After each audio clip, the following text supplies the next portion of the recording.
Nós somos um só corpo, um só coração, uma só expectativa e a mesma canção. Homens e anjos declaram, céus e terra se unirão, juntos em uma só voz, cantamos só. Muito bem, eu sou o pastor Fábio Freire e hoje aqui no nosso podcast da CAF nós temos uma pessoa que é muito querida no nosso meio. Eu tenho o privilégio de acompanhar o pastor Samuel, não é de hoje, aliás, ao contrário. O pastor Samuel tem o privilégio, e eu mesmo o privilégio, de nos acompanharmos há muitos anos. Eu, desde quando adolescente ali na Igreja Batista Filadélfia Lausanne, pude aprender muito, foi um dos nossos líderes, nos divertimos muito, oramos muito, e daquele processo de irmãos na fé, irmãos em Cristo, fomos para rumos diferentes. Meu pai veio para Mauá como pastor, e o Samuel continuou lá também, fazendo parte da família pastoral, uma história pastoral muito poderosa, muito especial. Mas isso eu vou deixar para o Samuel contar, e eu quero então que vocês conheçam aqui o pastor Samuel Valério. Seja muito bem-vindo, pastor. Muito obrigado, Fábio. É um prazer poder estar aqui, compartilhar com vocês esse tempo. Bom, eu sou o Samuel, tenho 49 anos. Uma criança.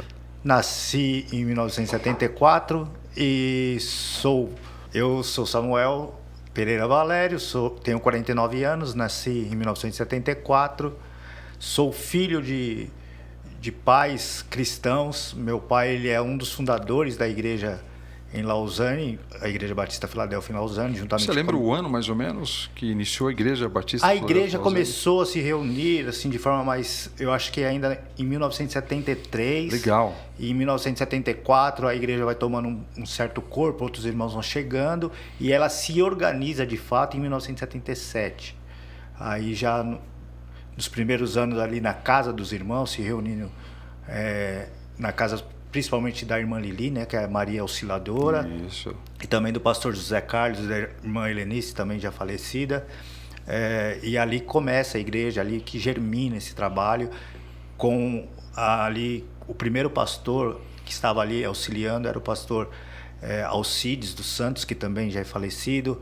Enfim, um grupo de irmãos que trabalharam ali, deram boa parte ali daqueles primeiros anos de esforços para que a igreja se tornasse o que ela é hoje. E o pastor Valério, ele ficou pastoreando ali quantos anos? Então, meu pai ele foi ordenado em 1977. Curioso, eu tenho até o Novo Testamento que ele ganhou na ordenação, eu guardo comigo. Você na tem minha... com você? Isso, que então. Legal, isso é histórico. É um livro de quase, né, um Novo Testamento quase de 50 anos. E ele pastoreou de 79 a 89, quando ele sofre um acidente e tem o seu ministério pastoral interrompido. E aí a nossa vida vai tomando um novo rumo, chegam outros pastores. Depois dele chegou um pastor que ficou pouco tempo, o pastor Amarildo. Depois do pastor Amarildo chega o pastor José Rodrigues, fica 3 anos. E depois do pastor José Rodrigues chega o pastor Ademir, de 94 até os dias atuais, está lá conosco pastoreando a nossa igreja. E hoje os atuais pastores da Igreja Batista Filadélfia em Lausanne, o pastor Ademir, você como co-pastor, tem mais outros pastores na igreja? Sim, na verdade, existe vários ministérios, e muitos desses ministérios têm pastores que cuidam das suas áreas específicas. Eu sou um dos pastores que faz parte assim desse quadro pastoral, né, e eu atuo mais na área de educação teológica, mas existe o pastor que cuida da área de intercessão, a pastora que cuida do Ministério das Mulheres, enfim, outros pastores que atuam em outras áreas, outros pastores que são deslocados para as congregações que a igreja tem. Então, somos um grupo assim, de pastores bastante... cerca de 8, 9 pastores que trabalham em distintas áreas dentro. Muito bom. Fica aqui o convite, né, da gente qualquer dia conseguir trazer o pastor Ademir também para a gente conversar um pouquinho mais sobre a história da igreja. E hoje, você como pastor que cuida da área acadêmica, você se desenvolveu o seu ministério pastoral, iniciou a sua carreira acadêmica e a gente quer conhecer quem é. Até porque eu não li o seu currículo justamente para poder ler agora, para que vocês possam conhecer. E você vai entender, nós vamos entender o porquê que o Samuel está com a gente hoje aqui conversando. Eu vou ler o currículo resumido, porque o grande eu precisaria de fazer uma MBA para poder ler e entender todo esse processo. Então, ele é membro e pesquisador do fenômeno do protestantismo e pentecostalismo brasileiro, que é o grupo de estudos de protestantismo e pentecostalismo, que é na PUC, aqui em São Paulo, membro do grupo de estudos da memória religiosa e vida cotidiana, também faz parte, é membro do CEILA. É assim que você fala? CEILA, tem um H aqui, por isso que eu falei CEILA, mas é CEILA Brasil, que é a Comissão para Estudos de História das Igrejas na América Latina e Caribe. Olha isso, é um doutor em Ciências da Religião pela Universidade Metodista de São Paulo, somos colegas de faculdade, onde eu me formei também. Olha, todas essas informações, eu imagino que a gente poderia aqui ter alguns anos conversando sobre esse processo, mas eu quero saber qual foi esse chamado para as ciências da religião e já emendo uma segunda pergunta: o que é as ciências da religião? É diferente de história, diferente de filosofia, diferente de teologia? Explica para a gente. Vou começar pela segunda, ok? Perfeito. A ciência da religião, ela não está preocupada com a questão doutrinária do fenômeno religioso. A teologia, ela vai sistematizar a questão doutrinária, vai trabalhar com a história, vai trabalhar com pontos específicos, mas, sobretudo, a teologia sistemática, que é o principal olhar da teologia, está sobre a teologia sistemática, da qual, onde surge e baseia todas as nossas doutrinas cristãs. A ciência da religião, ela está preocupada em relacionar o fenômeno religioso a partir de vários olhares científicos. Ele pode partir da economia, ele pode partir da psicologia, ele pode partir da filosofia, da antropologia, da sociologia, da história. Enfim, você pode olhar o fenômeno religioso, analisá-lo a partir dessas perspectivas que não tem necessariamente a ver com a confessionalidade daquele segmento religioso analisado. Então, no meu caso, eu parti da história para falar da nossa convenção, da Convenção das Igrejas Batistas Independentes aqui no Brasil. Então, eu faço uma análise sobre a história dos batistas independentes nesses 100 anos.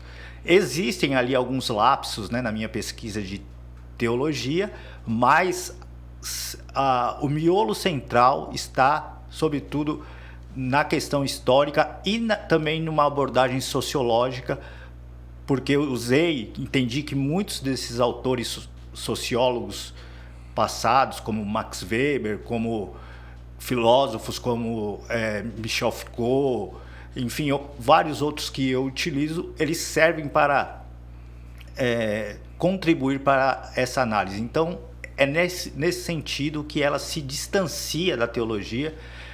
Pode haver algumas aproximações em alguns momentos, mas de forma bastante específica, você utiliza os outros campos do saber para relacionar ao fenômeno religioso. Basicamente, é essa a diferença. Agora, como que eu fui parar na ciência da religião? Eu fiz teologia, comecei cedo, parei um período, depois voltei a fazer, até que me formei no seminário em 2005. E, então, eu gostaria de continuar estudando. Para fazer isso, eu tinha que ter um curso superior. Eu tentei fazer psicologia, não fui muito bem, e eu acabei desistindo do curso de psicologia, porque entendia que aquilo de fato não era para mim. E foi bastante difícil, tive bastante dificuldade com o curso. Mas o que eu resolvi fazer? Eu sempre curioso, pesquisando, assim, tal, até que eu descobri que eu poderia validar o meu diploma de teologia numa faculdade reconhecida pelo MEC. Então, em 2010, ainda em 2009, eu prestei o vestibular no Mackenzie. Em 2010, eu fiz um ano de validação pelo Mackenzie. Então, eu validei o meu diploma de teologia. Quando cheguei ao final do curso, eu gostaria de dar continuidade, porque sempre me senti vocacionado para a área de ensino.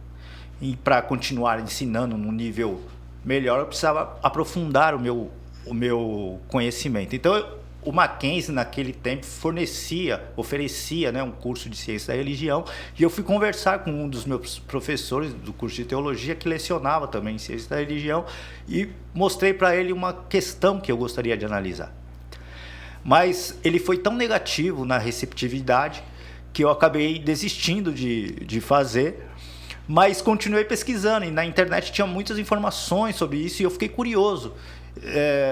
Então, eu me deparei com o site da PUC e comecei a pesquisar lá dentro. E descobri que existia lá dentro um professor que trabalhava com a questão de pentecostalismo.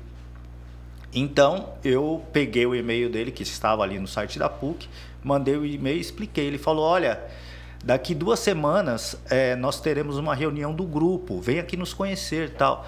Beleza. Eu estava tão ansioso que eu fui uma semana antes. Cheguei lá, só tinha eu e ele. E, no final das contas, ele acabou me recebendo muito bem e se abriu assim já para entender. Eu tinha uma confusão enorme na minha cabeça, não sabia direito o que eu estava querendo pesquisar, mas o que eu desejava pesquisar não era tão interessante para a ciência da religião, era mais interessante num curso de pós-graduação em teologia. E ele começou a lapidar essa minha questão, olha, vamos aqui trabalhando, e eu comecei a construir um projeto de pesquisa, fiz o projeto de pesquisa, entrei no curso, no mestrado em ciência da religião. Depois esse projeto toma um outro rumo quando você começa a conseguir estruturar, até que em uma das nossas reuniões, né, onde ele estava ali me orientando, ele falou, olha, essa igreja que você pesquisa é uma igreja pentecostal, não é? Sim. É uma igreja que fará 100 anos o ano que vem, não é? Eu falei, isso. Ele falou, então é disso que você tem que falar. Então ele foi quem garimpou de fato o objeto da minha pesquisa. E a partir dele, daquela ideia, daquela conversa, nós construímos um projeto em cima disso. Olha, nós falaremos aqui então da terceira entrada do pentecostalismo no Brasil, que é a CIB, a Convenção das Igrejas Batistas Independentes. Ela é a terceira igreja fundante do pentecostalismo no Brasil. E a partir dali, eu fiz um estudo que o mestrado é sempre um curso mais rápido, então você não tem como aprofundar muito, mas trouxe muitas questões novas e análises novas que a academia não conhecia. E depois, no doutorado, eu resolvi avançar.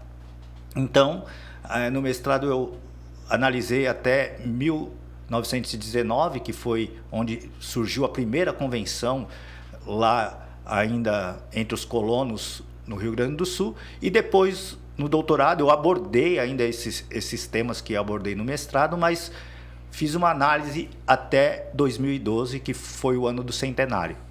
Então, basicamente, é nisso que se dá toda a minha caminhada acadêmica. 2 coisas você falando que eu quero pontuar aqui que são interessantes. Na história da CIB existe uma carta que foi enviada ao Brasil, a carta aos missionários, aliás, ao contrário. Os missionários enviaram uma carta para a igreja na Suécia, que é a qual estava sustentando os missionários aqui no Brasil, que nasceu então a convenção da CIB. Você já viu o vídeo que foi feito em 1979 em 16mm? Sim. Você chegou a assistir esse vídeo? Sim. Eu tenho esse vídeo porque o Helman me passou a película em 16mm e na nossa produtora a gente escaneou esse vídeo e hoje ele está digital, que conta toda a história da carta. O Eric Hansen contando essa experiência. O Eric Hansen contando essa experiência, que é um filme realmente muito importante para a história desse processo. Trocando em miúdos, me permita, por gentileza. A igreja pentecostal ela é conhecida por um processo espiritual. Ela, muitas das vezes, não é conhecida por um processo de estudo, de ciência ou até mesmo de cultura. Qual é o olhar da ciência da religião com respeito ao que é pentecostalismo? Uma das formas de se olhar é justamente você estudando, e aí quando você parte da antropologia ou da sociologia, por exemplo, para analisar, você vai ver que tudo trata-se da mesma coisa. Porque existe também dentro da teologia algo que sempre perguntam para mim. Qual a diferença de pentecostal e carismático? Teologicamente existe uma diferença, porque para o pentecostal o batismo no Espírito Santo se dá a partir do falar em línguas. Para o carismático, toda pessoa que tem um dom, ele é batizado com o Espírito Santo. Então, são duas formas de ver. São crenças diferentes. É Deus se manifestando de formas diferentes. Sim, mas são formas distintas de ver a mesma coisa, né? E então, existem essas diferenças. Quando você parte de uma outra ciência, como a sociologia, por exemplo, pentecostalismo e carismatismo é a mesma coisa. Estão tudo debaixo do mesmo guarda-chuva, é tudo pentecostalismo. Então, a nossa convenção, por exemplo, ela tem características pentecostais, mas ela tem características carismáticas também. Aliás, penso eu que talvez até mais carismáticas do que pentecostal. Por causa dos dons, que são os frutos do Espírito Santo. Sim, os dons, todo dom, nós acreditamos dentro da nossa denominação de forma geral, forma assim, mais geral, né, mais genérica, que todo crente que tem um dom é batizado com o Espírito Santo. Então, nós, nesse sentido, nos aproximaríamos mais dos carismáticos doutrinariamente. Mas isso não nos faz menos pentecostais, porque os dons estão atuando. Então, na verdade, é só uma questão de nomenclatura, a meu ver. Então, é uma discussão que, na verdade, contribui pouco na prática daquilo que é a igreja pentecostal, daquilo que é a igreja de Cristo de fato. Porque todos nós somos batizados, pentecostais ou carismáticos, todos somos batizados com certeza. Então, isso não faz a mínima diferença. Pelo menos, né, para nós que estamos aqui do outro lado. Talvez para quem é pentecostal isso faça um pouco de diferença. Mas o que eu vejo é que essa discussão, que já existe há 100 anos, não contribui em nada. Na prática, não traz nenhum avanço. Na verdade, fica se derrapando num campo que é muito escorregadio e que não leva para lugar nenhum. Como que a ciência da religião enxerga o movimento carismático? Como que a ciência da religião, do ponto de vista católico, enxerga o movimento carismático? Então, a ciência da religião tratará os carismáticos católicos como pentecostais. Porque para eles trata-se de um fenômeno social. Um fenômeno que ocorre, um fenômeno religioso que tem consequências na vida social.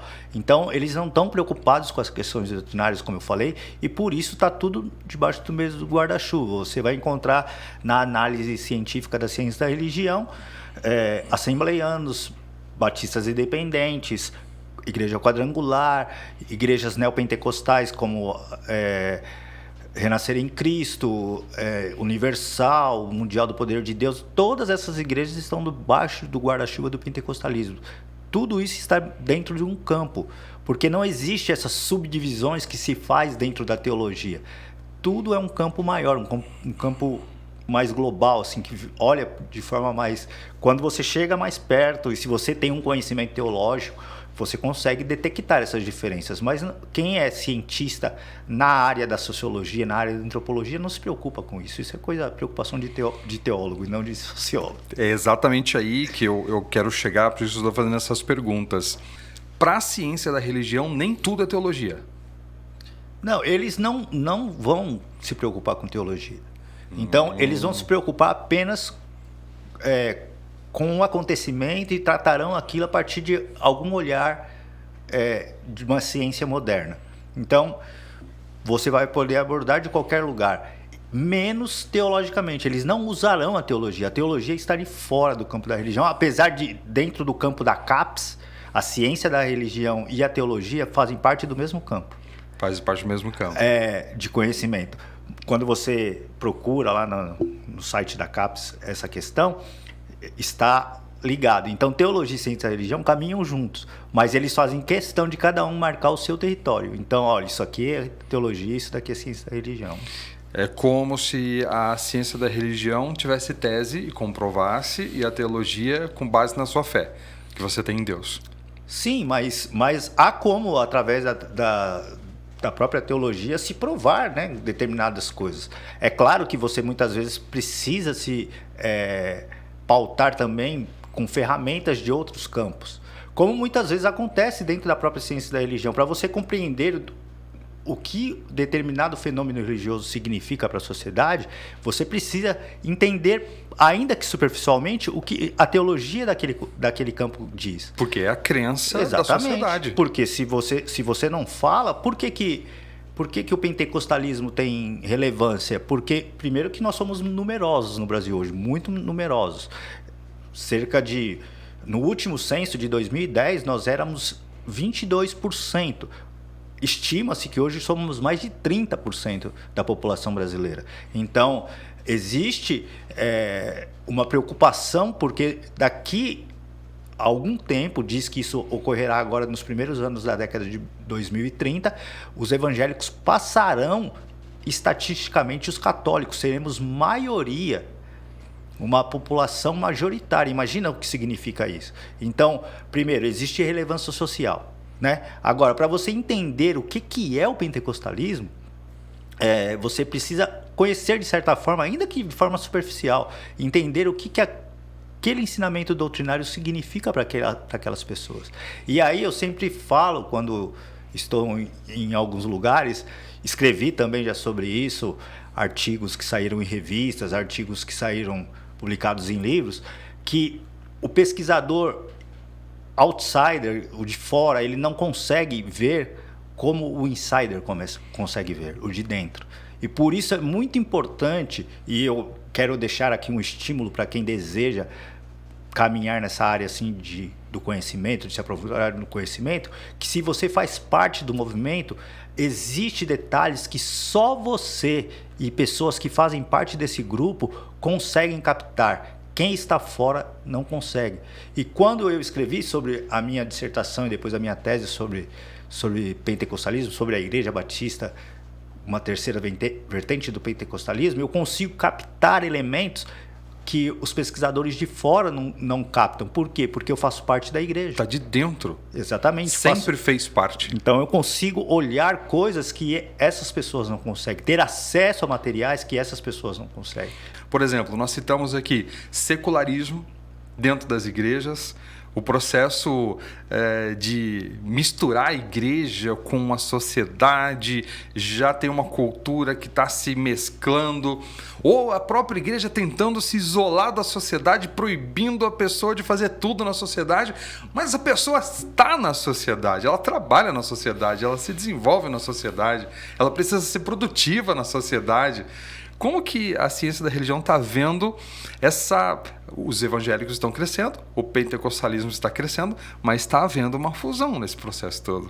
Que impacto isso vai causar na cultura do país? E isso é bastante importante. Primeiro, existe uma questão que, como eu sou o insider, né, como eu sou de dentro, eu consigo observar uma coisa que eles não conseguem observar. Eles olham de forma preconceituosa para o campo evangélico, sobretudo o pentecostal. Porque o pentecostal, até pouco tempo atrás... Eles quem? Me desculpa. Os acadêmicos, né? Os cientistas da religião de forma geral, aqueles que lecionam, que dominam o campo ali, que estão nas universidades lecionando, eles olham... Mas aí não tem a ver com filosofia isso? Tem a ver com várias coisas. Uma delas justamente porque eles entendem que a religião, ela deve, na verdade, ter um caráter privado. Isso parte da teoria da secularização, que foi muito bem elaborada, mas ela não dá conta da realidade, né? Porque o que se pensava, na verdade, é que a questão do ser humano, desse ser humano cada vez mais autônomo, cada vez mais senhor de si, fosse tomando uma forma tão grande na sociedade que a religião fosse cada vez partindo para uma esfera mais privada. A secularização nada mais do que é isso, o ser humano no centro da história e a religião numa esfera privada. Eu não tenho que compartilhar com você ou com qualquer outra pessoa a minha experiência de fé. Ela diz respeito a mim e ao Deus que eu sirvo. Isso é a ideia da secularização. E isso é muito perigoso. E foi o que aconteceu na Europa. É claro que na Europa tem havido um reavivamento nesse sentido. A religiosidade tem, na verdade, ressurgido com certa força na Europa. Agora, para desconstruir conhecimento que se foi produzido nas últimas décadas a respeito da secularização demora, porque o indivíduo ele tem autonomia em vários sentidos. Ele tem autonomia financeira, intelectual, ele consegue, teoricamente, né, viver a sua prática de fé na sua privacidade, sem atrapalhar, ponha muitas aspas em se atrapalhar, por favor, atrapalhar a vida de outra pessoa na sociedade. Então, mas a preço do quê? A preço do quê? Porque a pessoa tem tudo isso e cada vez numa sociedade tão autônoma, tão secularizada, tão cheia de conhecimento científico, de tecnologia, nós vemos as pessoas cada vez mais se drogando, se prostituindo, as pessoas cada vez mais se suicidando, as pessoas cada vez mais desesperadas, depressivas, com síndrome do pânico. Isso sinaliza algo. E, a meu ver, tem muito a ver, apesar que da palavra ficar um pouco confusa, mas tem muito a ver com a questão da espiritual. Com a questão espiritual. O homem, o indivíduo, o ser humano está afastado de Deus. E isso é fruto dessa secularização. A secularização afastou o homem de Deus e colocou o homem no centro. Então, trocando novamente, facilitando aqui, fazendo uma hermenêutica rápida aqui para todo mundo que estão nos ouvindo, nós temos um contraponto à secularização, onde o homem quer ser soberano sobre si mesmo e tomar suas decisões e ter a sua forma e não ser dirigido, não ser orientado. Por outro lado, nós temos a religião, que ela sim representa Deus, que é o soberano sobre uma sociedade, sobre um povo. Ou seja, Deus tem um caminho para um povo, Deus tem um objetivo para o povo, que é o melhor para o povo. Mas o povo não quer esse Deus e ele quer viver do jeito dele, da forma dele, como ele quiser. E o resultado dessa secularização tem sido talvez o que você tem comentado aqui: o homem não consegue ser senhor de si mesmo. Ele não consegue dominar os seus pensamentos, ter inteligência espiritual, emocional. Por isso que vive essa loucura de caráter, de princípios e uma loucura muito grande. Então temos um contraponto aí, temos dois pesos, duas medidas, literalmente. Exatamente. A ciência da religião, ela vai olhar para a religião e vai procurar colocar a religião numa esfera sempre privada. Ela tem essa tendência secular. Ao contrário da teologia. A teologia, ela quer que aquele conhecimento produzido por ela chegue às pessoas. Isso. Que vá para a prática da igreja. E muitas vezes até a teologia nem é uma boa teologia na minha perspectiva. Na perspectiva de quem a produziu, sim. Mas na minha pode ser que não seja uma boa teologia. Agora, isso mostra que o teólogo está preocupado com a prática eclesiástica, diferente da ciência da religião, porque quer que a religião cada vez tenha menos autonomia. É o que acontece muitas vezes, nós vemos isso nos discursos políticos, por exemplo, né? As pessoas querem que a religião, que a fé das pessoas não tenha influência política.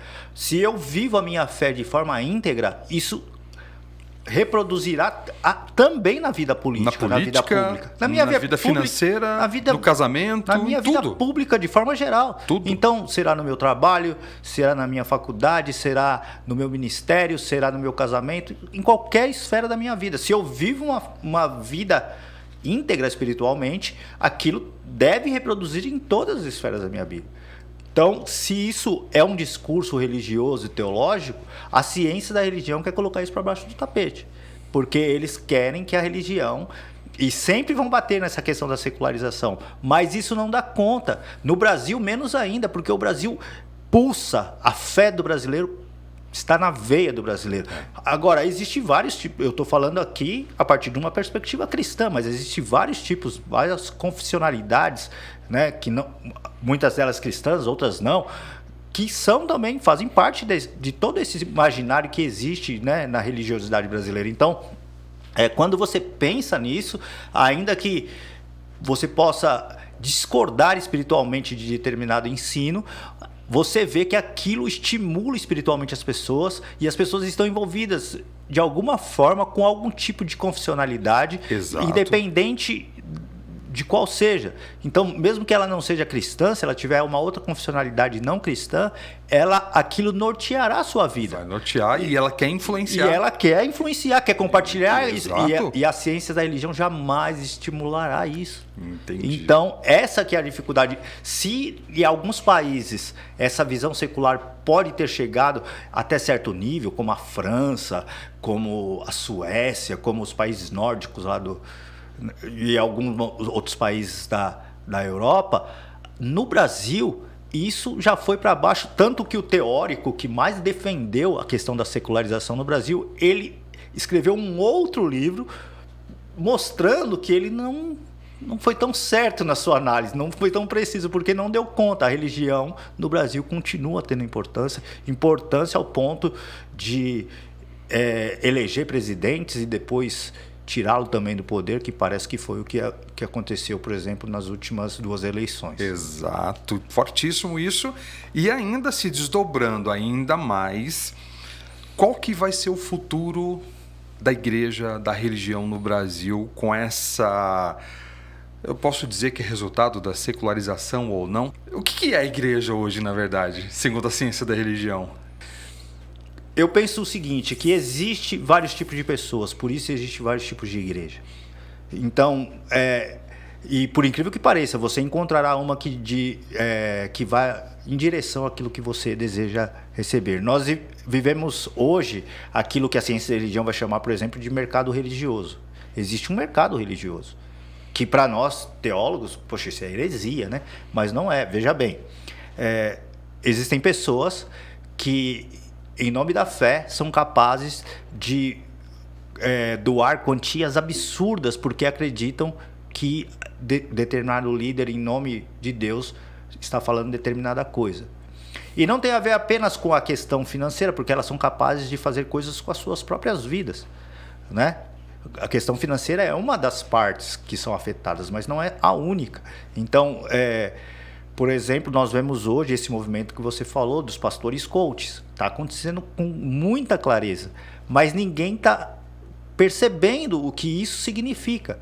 Porque você ensinar ferramentas coaches para um indivíduo melhorar de vida, não há problema nenhum nisso. O que teologicamente tem um problema é quando aquilo torna-se uma doutrina.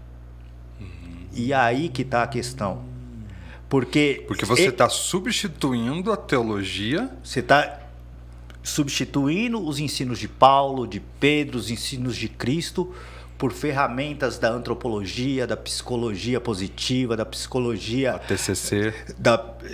Por exemplo, da neurolinguística e outros elementos que fazem parte desse campo do coach, que é um campo riquíssimo. A neurociência. Que estimula e faz com que a pessoa que quer determinar um objetivo a médio e longo prazo o alcance. Não há problema nisso. O problema é quando isso torna-se doutrina. Aquilo torna a sua igreja. Exatamente. Sai o ensino bíblico e entra o ensino do coach. Então, nós precisamos ter muito cuidado.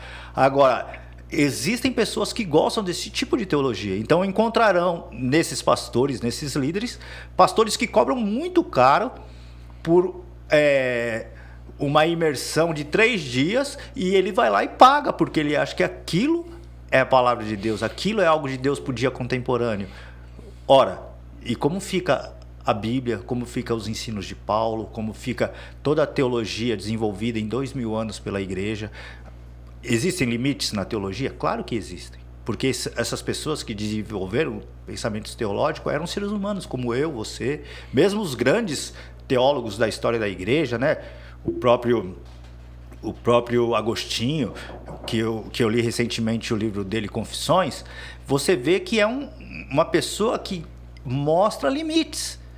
E é um dos grandes, talvez o maior teólogo cristão da história, né? Depois de Paulo, claro, mas assim, da história da igreja, dos pais da história, aquelas pessoas, é uma pessoa assim muito importante, mas ele mostra que ele tinha angústias próprias, que ele não conseguiu nem responder a todas.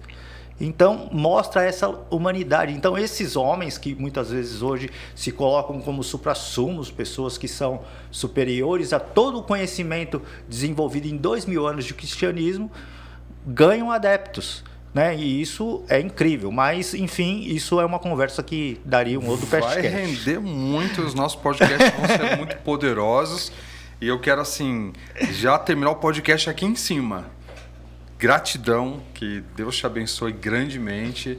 Esse assunto a gente vai conversar muito mais sobre ele ainda. A gente vai ter a oportunidade de ensinar muitas pessoas. O fato de você se dispor a vir e nos explicar, ensinar esse olhar totalmente panorâmico, já nos dá pra gente um norte, um caminho muito bonito. E tem muito mais que conversar sobre isso. Então, Okay. que Deus te abençoe grandemente. Muito obrigado mesmo.